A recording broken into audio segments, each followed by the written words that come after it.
Hey guys, what is up? It is the Fast Break Report here, bringing you guys another vlog. I finally got around to recording this video for Game 2. What the fuck's going on with my hair here? Male pattern baldness, guys, at 30 fucking years old. I don't know, it's been since like I was 28. But I want to talk about Game 2 because Game 2 was not good. Game 2... OKC just wanted it more, boys. I don't know what else to tell you. I feel like, first game, yeah, we won, but it was kind of by, like, the skin of our teeth.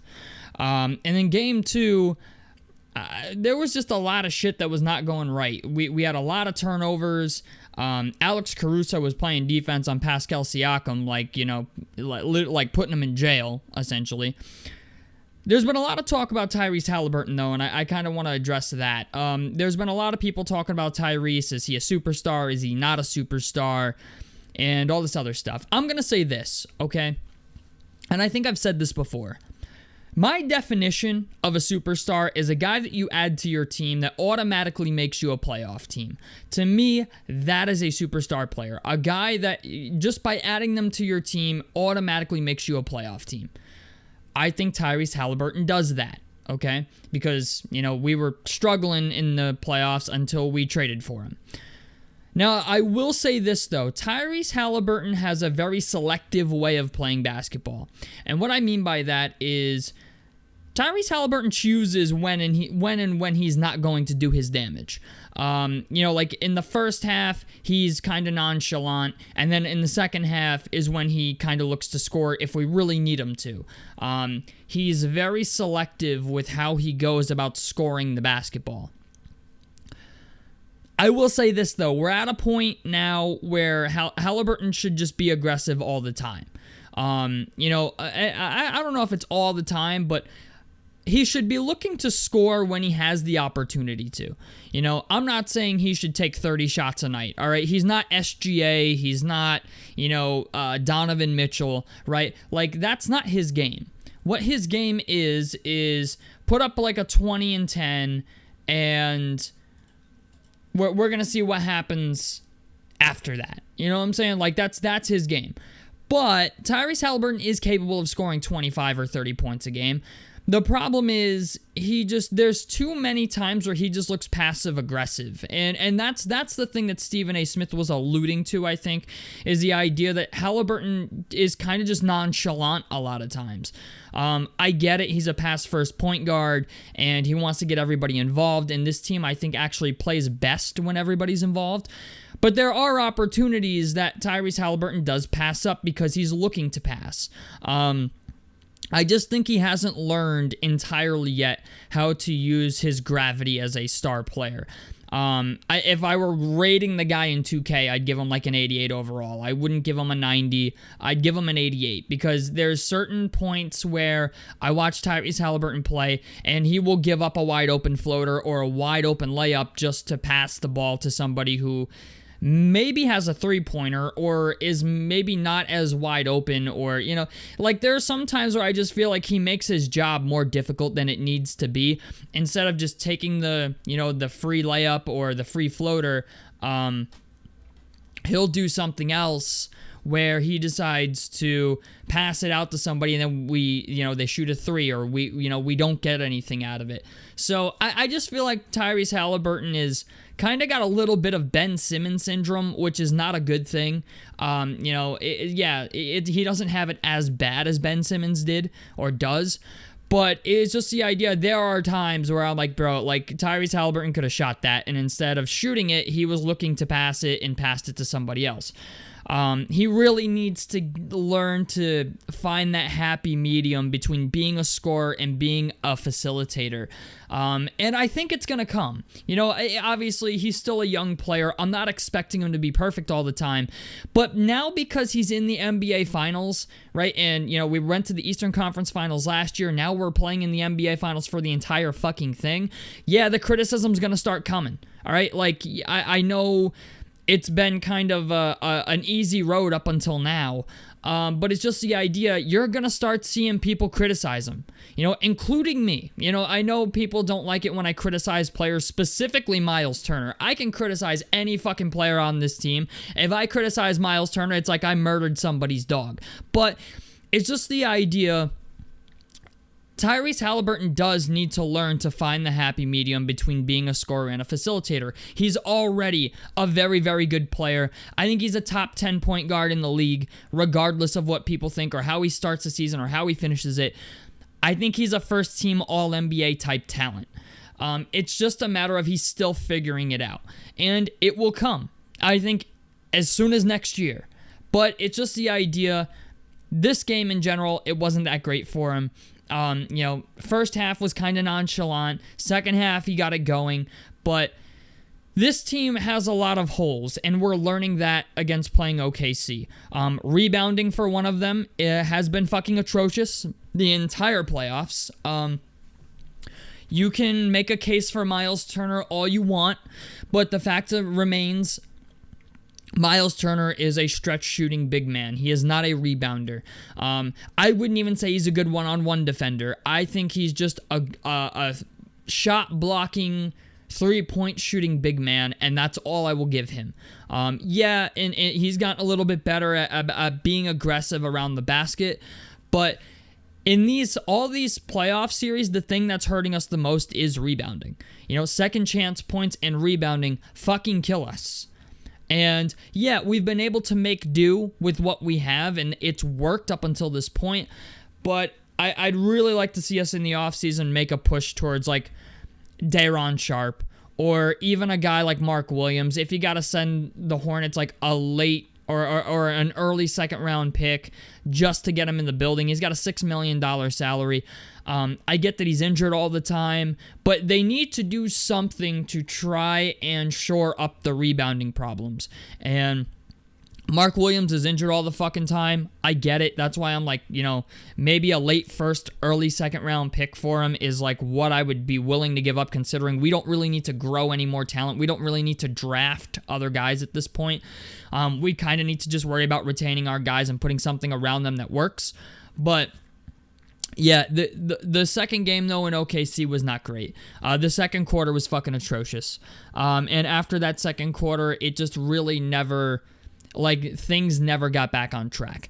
So the next two games are in Indy, though, so that's a good thing. The next two games are home games. It's something to look forward to. But going forward, this team really needs to make some serious decisions in the offseason. I know everybody wants to keep Miles Turner. I don't think we're going to get rid of Miles Turner, but you have to understand also that there needs to be a change somewhere in the rebounding category.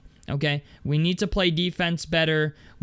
I would argue we maybe even need another, like a third guy who's really good at scoring, because Ben Mathurin has been. I don't think Ben Mathurin's trade value is the same as it was before the playoffs. And Obi Toppin is a guy that he's making $14 million. I know people don't want to see him go, but he's a guy that could be going. Andrew Nembhard, one of the best defenders on the team. If they could get something of equivalence for Andrew Nembhard that's just better on offense, I'm sure that's something they're going to probably maybe explore. But the team right now, obviously, we still got a lot of ball left to play, but the problem is this playoffs has really showed us the glaring issues with our team. And one thing I wish about all this is, against OKC specifically, when the fuck are we going to learn that you can't just run against OKC? Like, we saw it in Game 1, and we won Game 1. But in Game 2, it's like we came out and did the same fucking thing that put us in a hole in Game 1. Like, not understanding that they're trying to pick our pockets around every fucking corner, like trying to get steals from behind and trapping on passes and, denying the ball to the paint, right? I actually think some of the better points in this series come from isolation basketball. Whether it's Andrew Nembhard or Pascal Siakam, right? Even Tyrese Haliburton. Some of the best offensive possessions we've had in this series have come from isolation. And Obviously, that's not what people want to see. It's not the way we play basketball. It's kind of off-brand for what we do.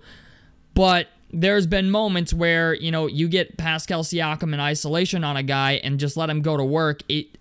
Most times it will work.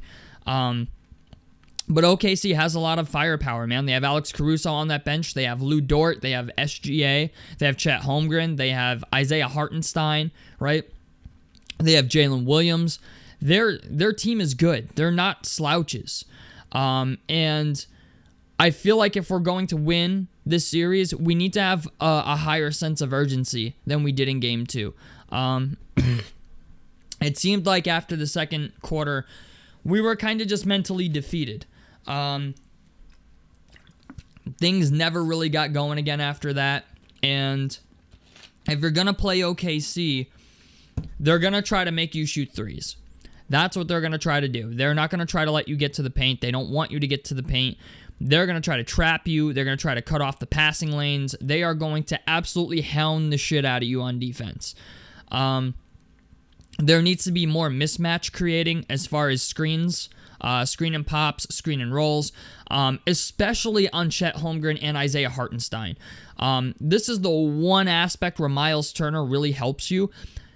And it's same thing with Thomas Bryant. Like, if you're going to get mismatches, you have to abuse the pick and pop. You have to get Miles Turner open for threes. You have to get Thomas Bryant open for threes. And if the way you're going to do that is by setting screens, creating mismatches, and forcing guys to rotate. And then, when you get into the post, if you get double teamed, kick out to an Aaron Nesmith, kick out to a Tyrese Haliburton, kick out to an Andrew Nembhard, right? The Pacers need to create mismatches, and they have not been doing that.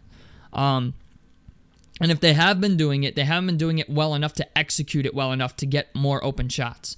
OKC is a very good defensive team, but they can be beaten, okay? We know they can be beaten. But it's just the idea, if you want to beat them, you have to figure out something that works. And the Pacers have not figured that out yet. I know we won Game 1, but Game 1 had to come down to the wire. It came down to a game-winning shot by Tyrese Haliburton. And you can make arguments for that game, what was good, what was bad. Basketball is entirely, though, a game of runs. You can't go... You can't let the other team go on a 17-2 run. You can't have these bad runs where the other team is scoring 17, 18, 19 points and you're only scoring 2 or 4.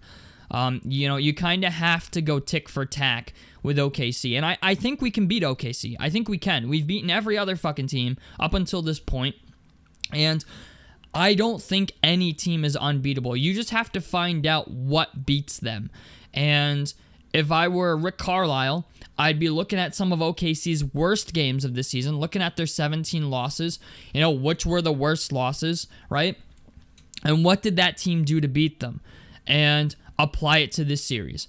Because I think OKC is not going to try to let you get into the paint, but if you can find a way to collapse the defense in the paint, where you got 2 or 3 guys that are collapsing and whacking the shit out of guys and getting into foul trouble, that I think is where you can win the series. Because OKC is a very good defensive team, but they do commit a lot of fouls.